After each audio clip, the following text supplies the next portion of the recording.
Boyo, yo. Ayo, ayo.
Mulat moro Sang Harjuna punya kang kamanungsat kaseban tinggaing mungsu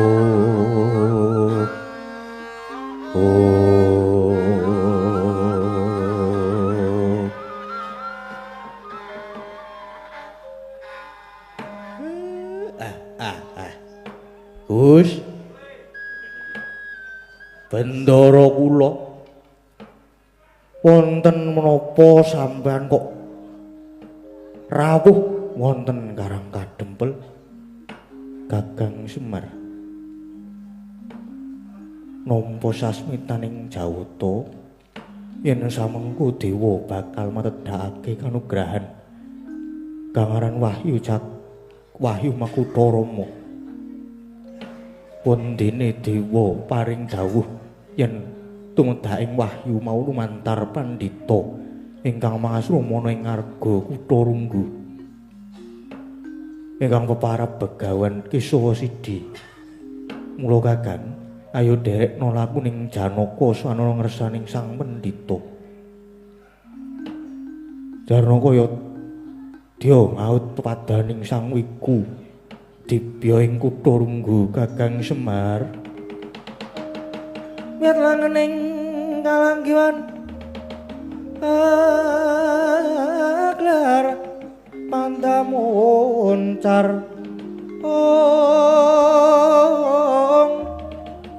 tinon ler kekunang surem sorote tan badak kasoran pajareng purnaming gakono dasare mangsa katiga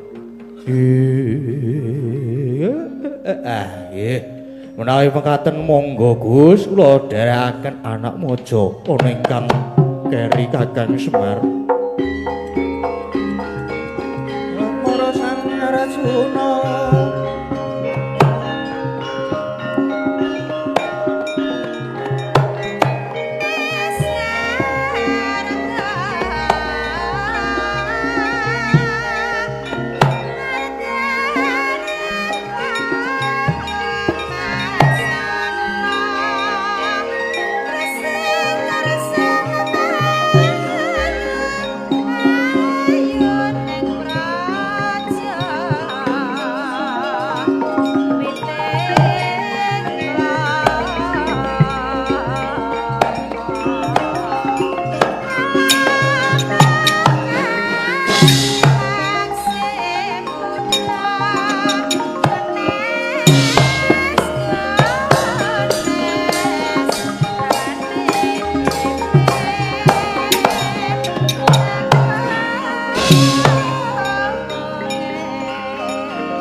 Pratawanda Katiwisraya Indriaksa Sora Maruta Pawana Pana Maragana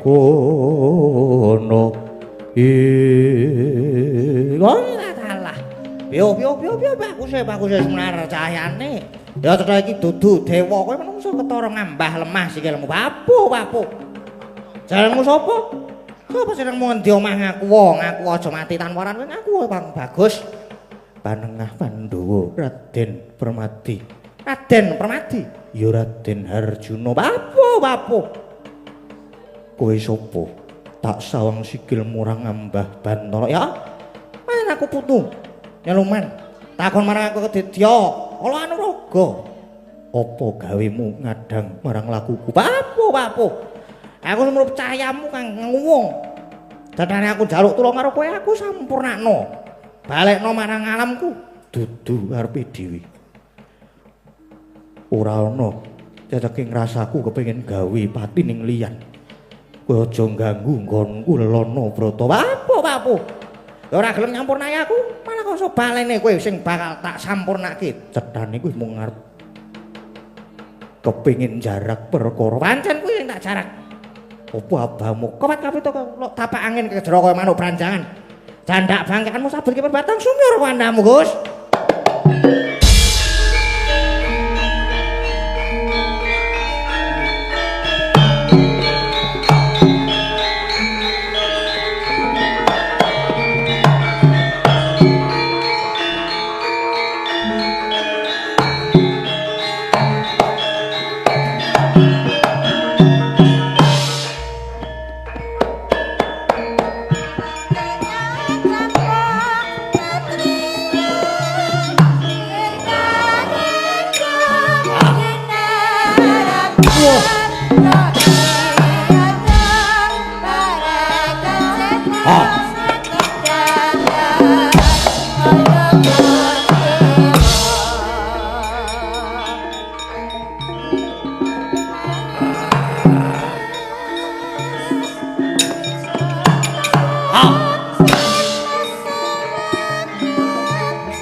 Waduh. Tangi, tangi. Wah. Ah.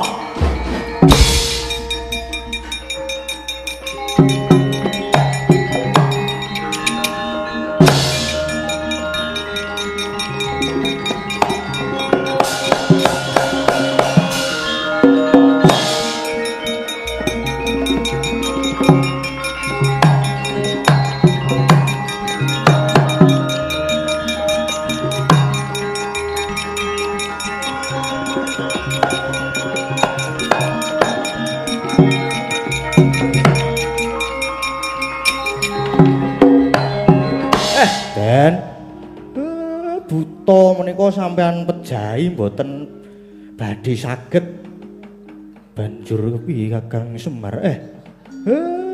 Sampean mangesti agni kasampurnan. Mangke lajeng sirna buta tetiga nika ya Kakang Semar.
Waduh.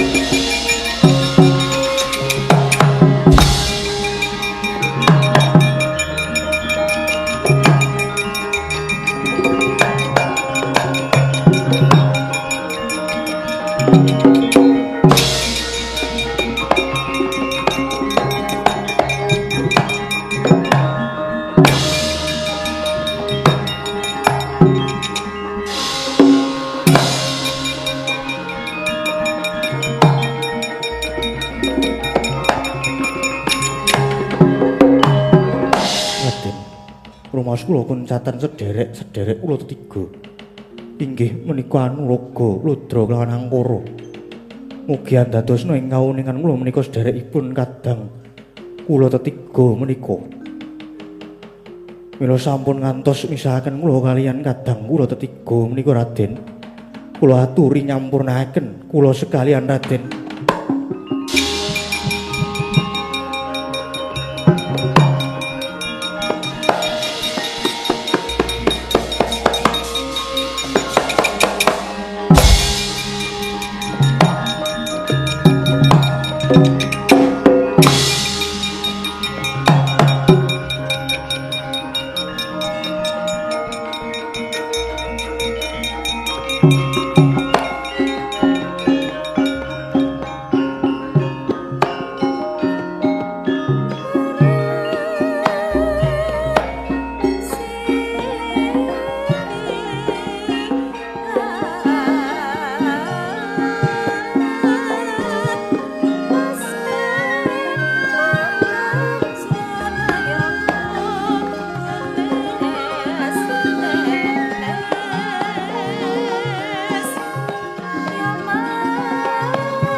Merahino Sumubang Bang Haruno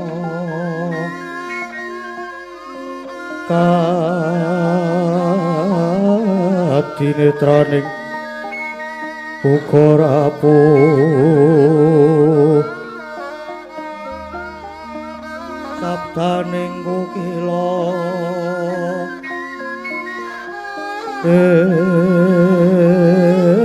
Ganegara sageter aku nganting gumun setahun jeneng saranding karo kowe Anoman inggih kula nyuwun pangapunten beneran paripaksa kula nyaut pusakaning Adipati Karna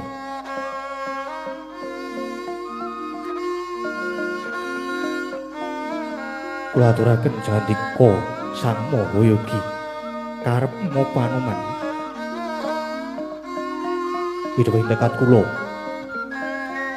kangge ngajar Prabu Karna Basusena gembelo mustakanipun gadah piandel nami Kunto Wijayadanu dereng wancinipun sampun kadalaken wonten ing Rananggana ing atasipun boboting kapura dipun taman sejata Kunto Wijayadanu kula ngertos menawi sedosipun pusaka menika peparinging dewa jaman rumiyin kedahipun dhateng kadang kula Madukara Raden Janaka nanging saking nistaning patrap culikaning Tanduk Surya Putra binegal Jawata ingkang maringaken kanugrahan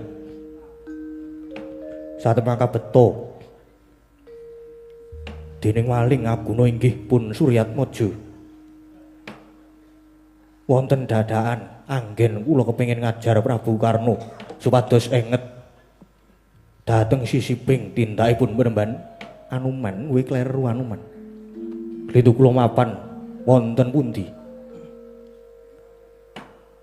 yen to Karna Basusena njupuk pusaka ingkang dudu darbeke kuwi perkarane Narpati Ngawungga dudu perkaramu sing menang hukum Narpati Ngawungga kuwi dewa pribadi Anoman ora diwenangake mula kowe salah gedhe tumraping lelakon iki Anoman nanging menapa mboten prayogi pusaka menika badhe kula aturaken dhateng kadang kula Yai Janaka Kewala kowe wis salah nanging isih durung gelem ngrumangsani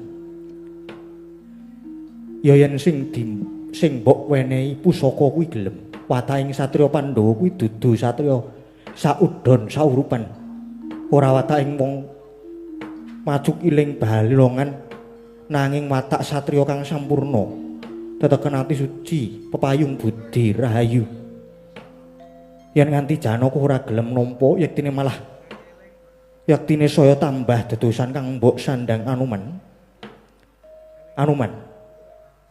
kowe kuwi pendhita umurmu ya wis tuwa isih kanggonan watak murka sugih pepinginan monggo ngerti yo wong murka mono gampang kena perbawa saka njaba ingkang njalari tuwing pepinginan atimu mungsa ora nyeblak dawen mula kurang jembar jagatmu kapira kowe ora gelem ngajeni marang beda-bedaning panemuan ora gelem gayuh marang pepadang dalanmu mbok petengi yen kowe kepengin golek pepadang sangune ya kudu kaweningan senjata iki tak tampani nanging kowe tak hukum bali menyang kendali Sada Anoman permara remangus wawiya ngambrang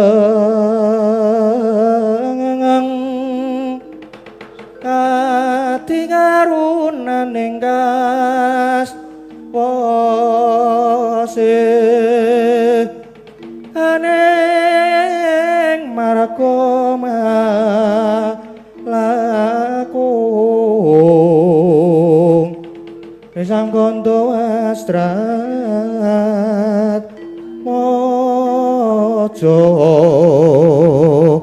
leng lalu hangulati iki sumangga kula aturi nampi pusaka menika penemban sumangga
rahing Mastu Namasidam sekaring bawana langgeng Raden padha rarja prapta nira Raden nuninggih penemban niskala suwanipun Arjuna manggih rahayu namung pangabekti kula mugi kunjuk wonten sandhaping pada paduka Sang Maha Muni ya Raden tak tampa gawe bomba ing rasa ing kene ora ana apa-apa anane muhung sepi lan samun Raden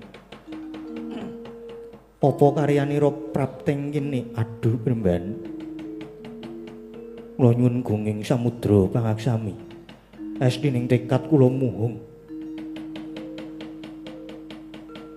ngempek eyom ketrimah paduka Sang Maha Muni estining raos namung kepingin nyiswa mring paduka teteping lampah kula muhung kepingin lumintiring kanugrahan ingkang badhe dumawah boten langkung saking asta paduka Sang Perembahan Begawan Kesawa Sidi kowe kepingin golek kanugrahan punang wahyu Raden nuninggih Perembahan pancen bener ing kene papaning pepakem aku Rama mula kang seka iku Maragage syarate kowe kudu percaya kelawan panjenenganing Sun lahir batos kula pitaya dhateng paduka yen percaya Maragage majuwa tampanana peparing saka pun bapa iki minangka lambaraning kawruh pepakem aku Rama sira kudu gelem nampani peparingipun bapa nuninggih Perembahan mara majuwa kene Arjuna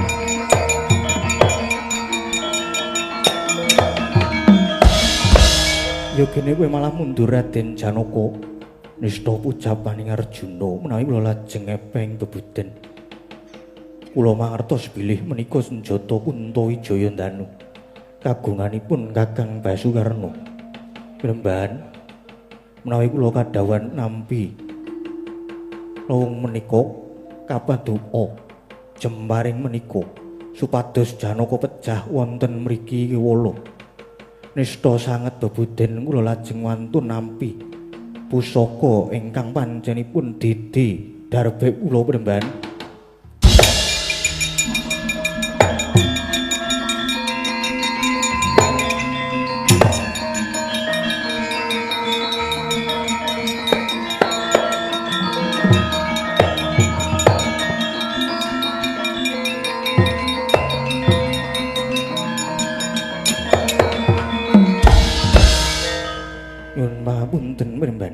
Ya Raden kanthi mangkono ingsun percaya lamun ta jeneng sira urusaning titah pitahaning janma ingkang kuwawa ngagem kutha Keprabon ngerti ya Raden ora kleru ya Begawan Kesawa Sidi aku ingkang bakal medharake pepakem kutha Rama apa wis sawega Tyasira Arjuna nuninggih nderek kepareng paduka Sang Mahayogi eling-elingan kabeh iki ya Ger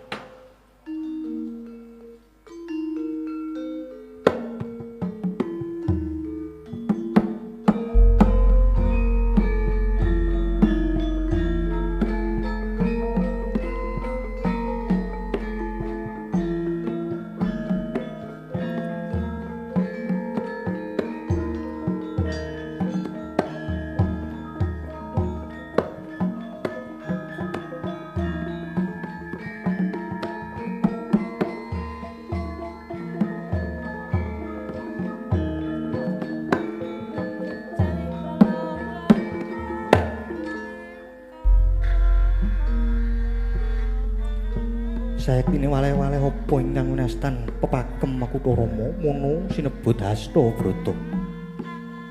Hasta tegese 8 brata iku laku. Laku 8 perkara 8 sarira ora kena sira cati salah siji. Sumurupa ya Arjuna, jroning layang kuna nyebutake lampahing Bathara Indra mudanake wewanging sabumi dana sumebar sumawur marataning jagat waratan gung alit sawadyanipun panuram milih janma kuwi lakuning Bathara Indra dadi nggonira nulat dewa 8 kawiwitan Lodha Sang Hyang Bathara Surapati. Kapindhone iki janji lakonana sawadyane akeh kabeh kang kamut ing bumi dene Yama Lampahira Milara Karmala wong Durjana ing praja kabeh linebur ora nganggo kadang warga yen Durjana den pateni barang kang laku Dursila ing upaya kabeh den osak asik anggone Awung Sitinut kecandhak pinatenan regeting praja pinrih beratipun mangkono Bathara Yama nggone rumeksa praja adi maling pemalaning praja pinrih ilang Dursila ngregeti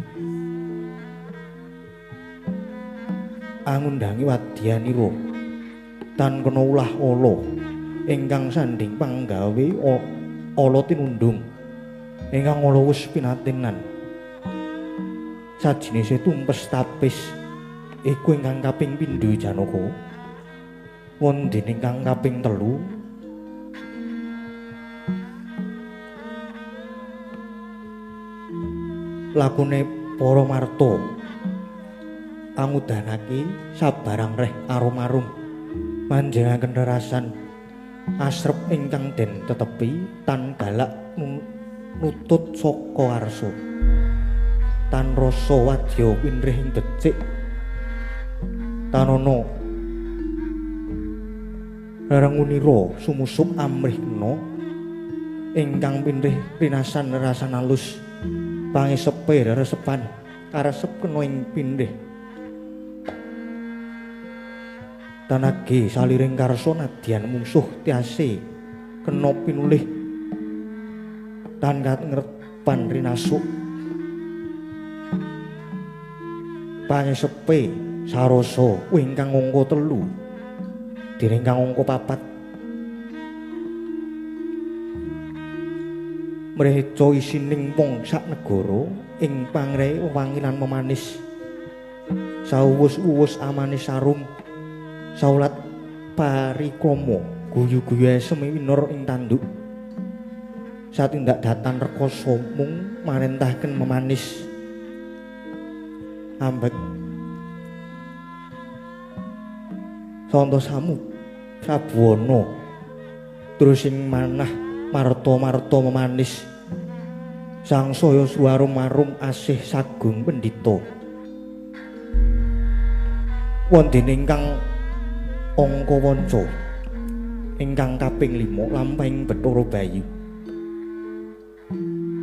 angine pakaryane budining Raden Kawuhi tapa wangenan tanpa tengeran anggone mamrih budining dumadi kena kabudayanipun ing reh datan kawruhan bisa mubudine wadya sawegung Dursila mulya kawruhan sasolaing wadya reksi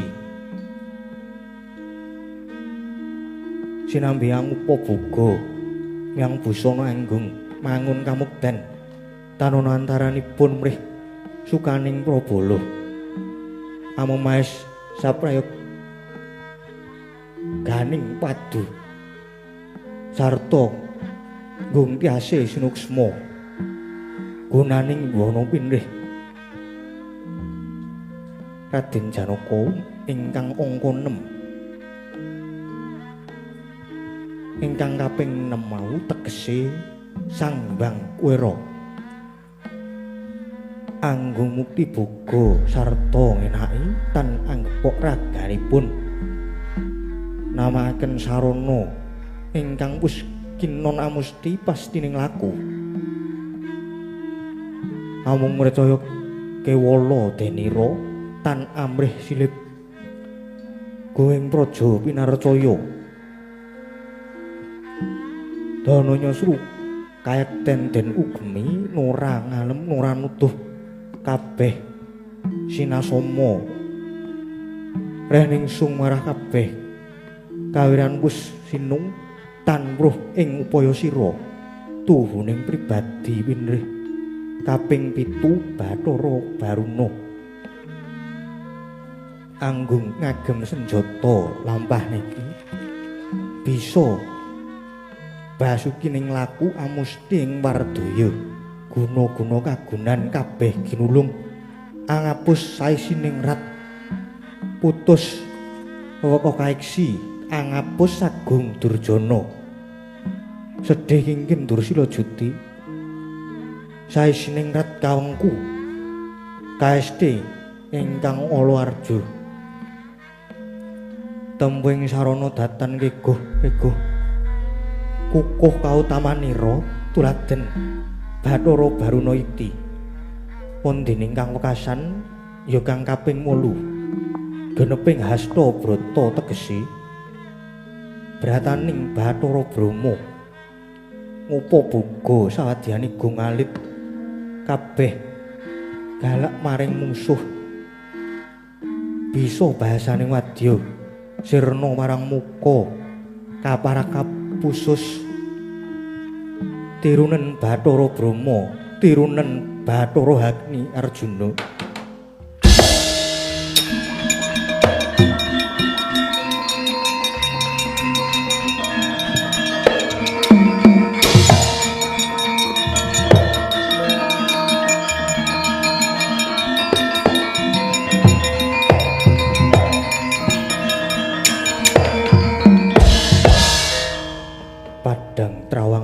kula Pemban Yaya Janaka tegese sira wis bisa mundi hasta brata anggonen kudung lan kekudungana para wong-wong kang padha kepetengan negara bakal bisa hayu rahayu lamun to kabeh menungsane padha ngagemi hasta brata Janaka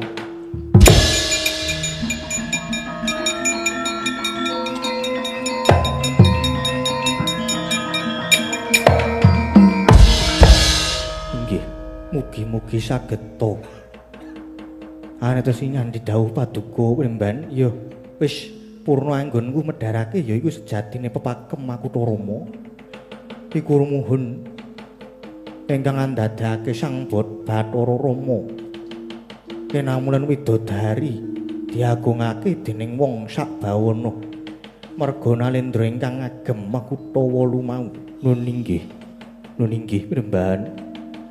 Tak tundung baliya tindakno ing uripira ing padinan dadya tuladha tumraping diri pribadi tangga teparuk munggahi menyang nusalan bangsanira Janaka ninggih Pemban lan iki aku titip gamane Ngadipati Karna balekno marang kang kagungan ninggih ngestakaken dawuh Pemban nyuwun pamit.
Mbah Dirgantara, lah kok iki ana pertapan?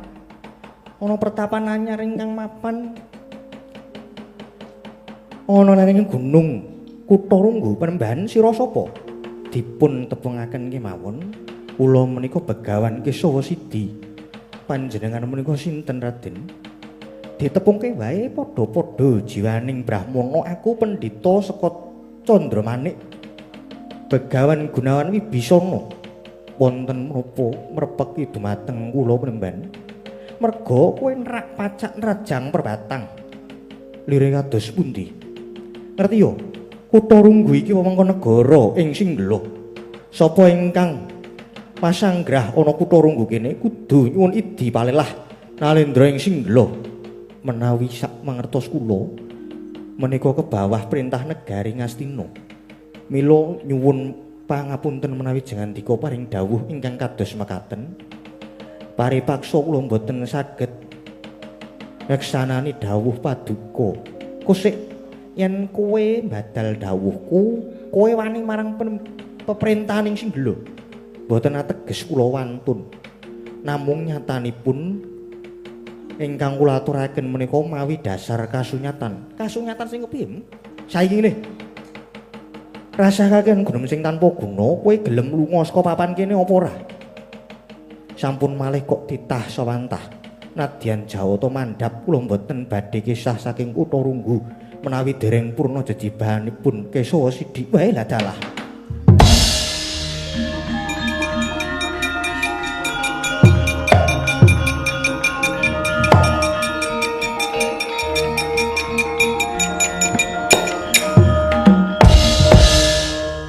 Sigra ngruda peksa sang Begawan Kesawa Sidhi nalika semanten sang Gunawan Wibisana parandene mangkih prayitna nenggih sang Gunawan dupi den wis padhake mawi perwana jati kagiat jroning driya bilih wonten jawatipun sang Kesawa Sidhi lenggah sang Hyang Bathara Suman nglumpuk saknalika sang Begawan Gunawan Wibisana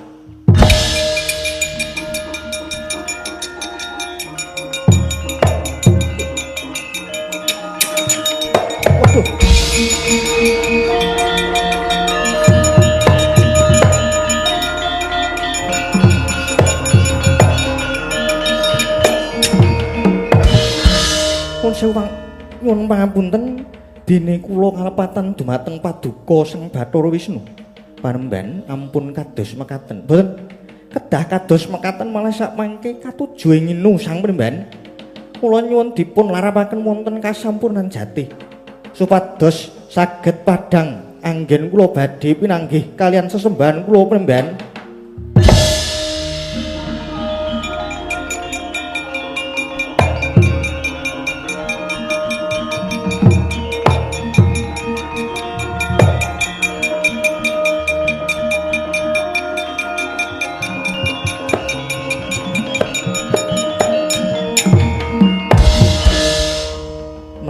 tetela mekaten monggo kula aturi patrap sumedi kula badhe anjurung tindak paduka manjing wonten kasampuran sejati sang Premban sigra sami patrap sumedi nalika semanten sang Kesawa Sidhi sigra amuja hak ninding kasampurnan bali wonten asal mulanira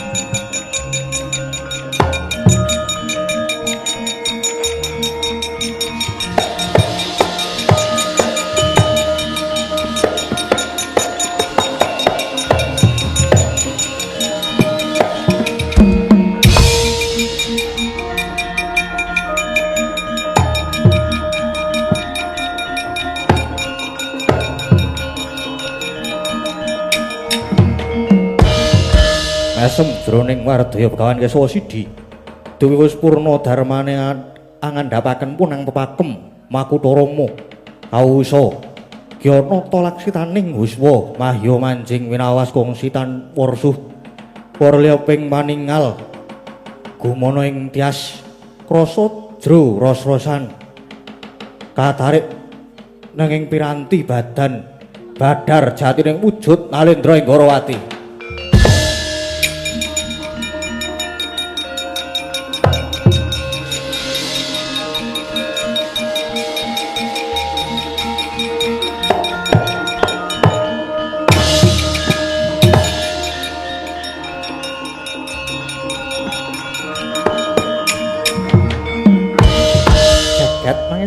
Bang Agung kula ngaturaken genging panuwun dene pepadang jinglang kang sinandang.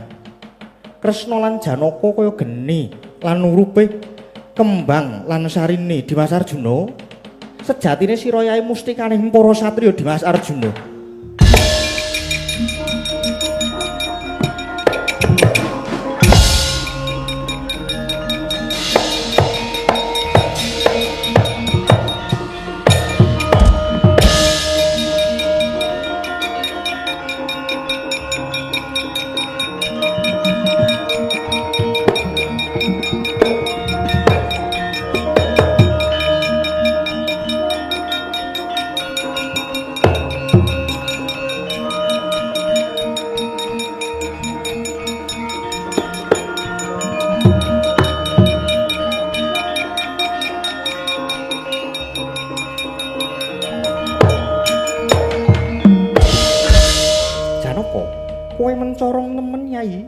Si Adi wis mudhun saka Kutha Runggu apa si Adi wis entuk wahyu pepakem Kutha Rama? Nun inggih. Pangestunipun Kakang Dipati tetela makaten. Aduh, adikku adikku. Wis ora lida jare wong adaplok. Inggih, Kakang. Yai, mbok ya aku mbok wenehi to. Yen to wujud banyu ora ketang mung secawuk nggih. Badhe kula aturi monggo. Kula aturi nampi, Kakang.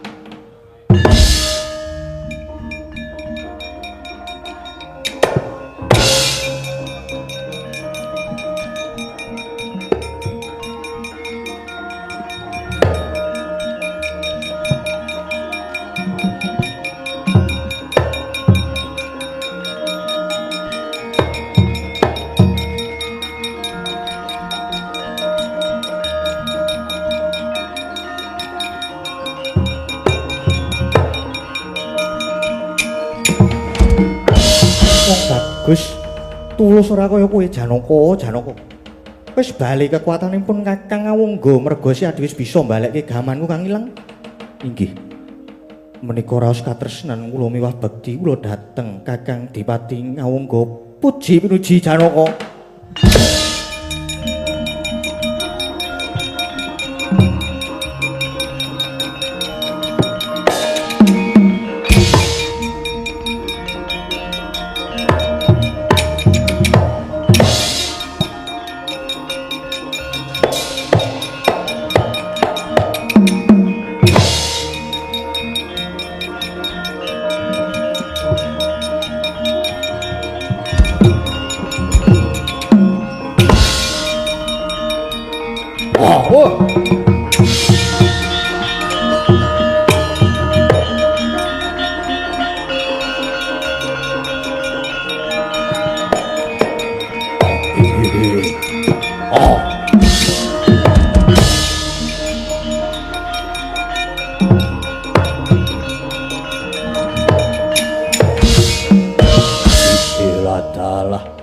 Wah, ora ketemu iki satriya sing endi?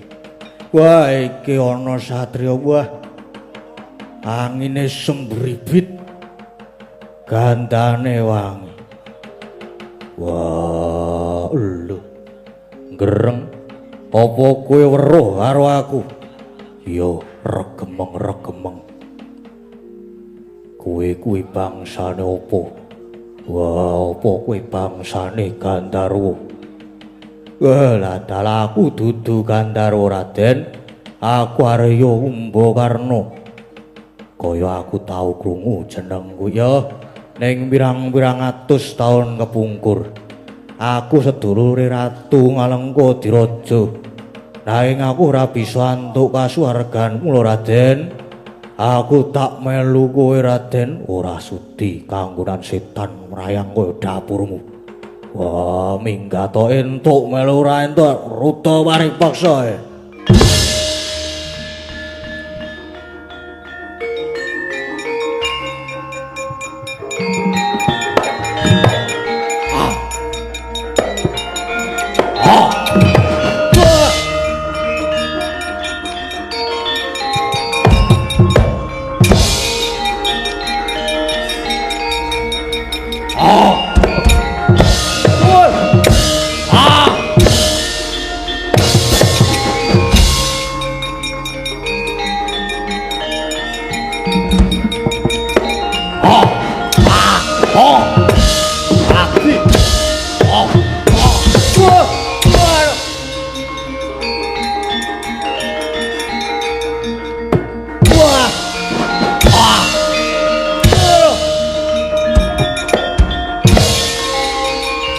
Wah. Ah. Oh. Waduh. Wah. Waduh. Ah. Wah. Oh. Wah.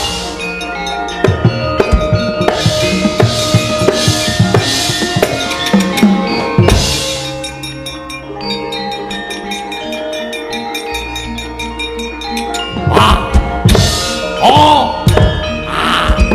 Oh! Ayo, batur.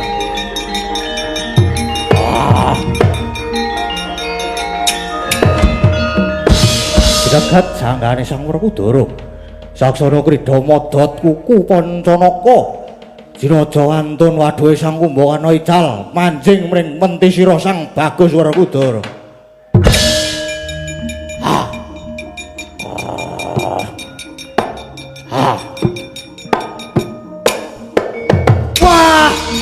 Oh! Wah!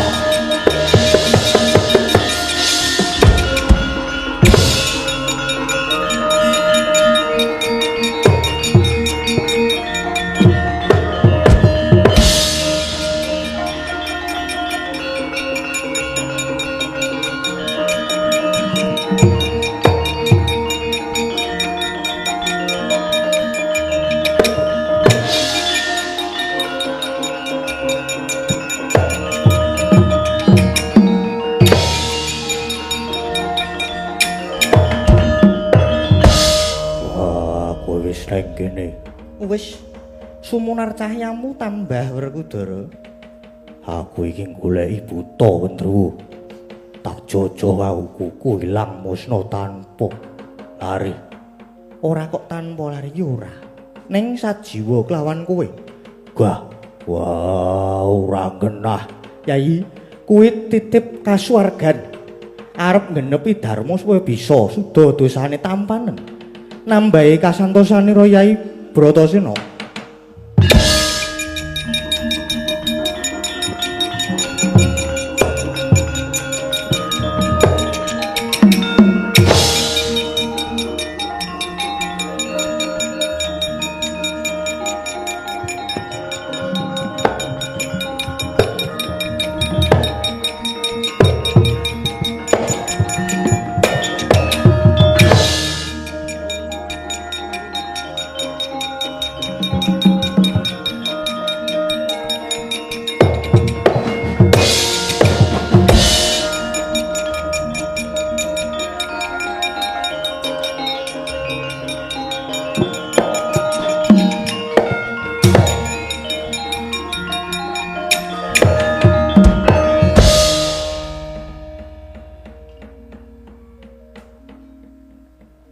Mas. Aku yamene kok metu meneh ta iki. Wayahe leren nih. Tong tong tong tong ketak dentong. Ketak dentong. Rasah gedhe. Ya ini barang jarine wahyune tetep dipe karo Janaka. Inggih, Rebut.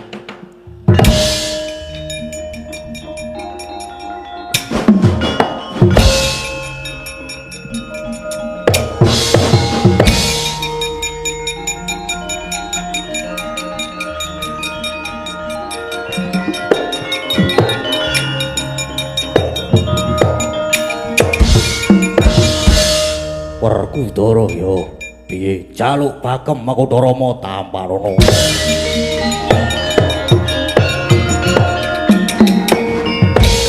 Wah. Api mudan. Wah. Wah.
sepinten bingai manah kula timbuling Dimas Arjuna gegandengan kunca kaliyan Kanjeng Koko Prabu. Inggih Yai, inggih. Mekaten kula nindakake dharma labet saking wisesaning Bang. Kedah matedhaken tumruning kanugrahan agung pepakem Makutarama. Sinuwun. Kula nderek bingake mugi-mugi dayane pepakem kala wau saged murakabi dhateng tiyang sadonya. Awit sekedhik utawi kathah lami lan boten lami lelampahan menika badhe dipun agem kaliyan tiyang sadonya. Sae lan botenipun kula namung nyuwun pangapunten. Nanging ideping raos kula namung luluri tilaranipun para pepunden.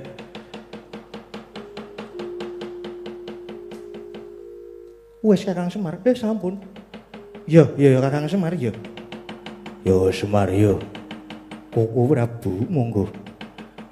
Kula dherekaken mangestu padha ngarsaning Hyang Agung Koko Prabu. Suawi bojana Mandrawina manggila. Manggya karahayon Koko Prabu. Rahayu Dara.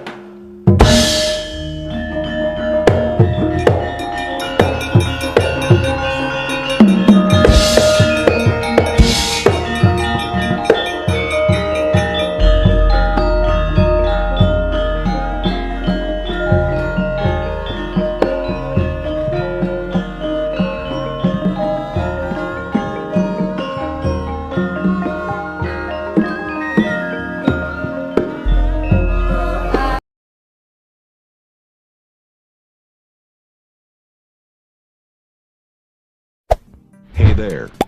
Subscribe to my channel. And also press this bell icon.